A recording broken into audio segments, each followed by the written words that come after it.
Taylor-Forbes, formed in 1902. I don't know if you've ever seen these little sad irons marked wood yet. They're pretty common, but that's one of the companies that went into Taylor-Forbes. The only hollowware they were ever known to make was waffle irons, and this is one of them here. This is an ad from 1910, I believe. Yeah, from 1910. If you notice with the waffle iron pattern, they're round, and I've never seen that on a waffle iron before. And this showed up. Now, the handle or the waffle iron here is not drawn with the handle, but it looks very, very similar. This was sent to me a few years ago by a fellow, but it's not marked. So I would assume that it might be Taylor-Forbes, but we're not really sure, okay?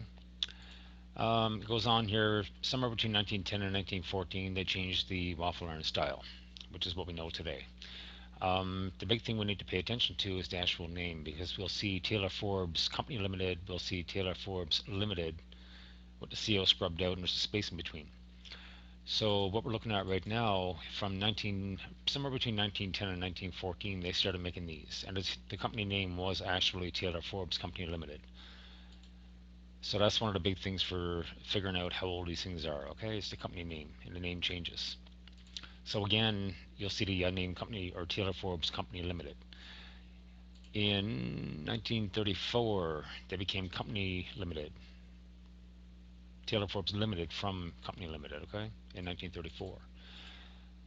So then we start seeing these. So these are around 1934, I presume, to 1935. So we've got Taylor-Forbes with the CO scrubbed out and the LTD. And some point in the future, they brought those two together to make this. Okay, so we got Taylor-Forbes LTD. Now Taylor-Forbes was bankrupt by 1955, so that's about the only thing we need to date. Now the handles on this is not original. They are always like this, with a little brass piece up here.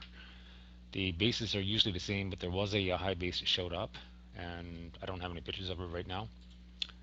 But that's pretty much it for Taylor-Forbes. I mean, that's the only thing we've ever known that they made. So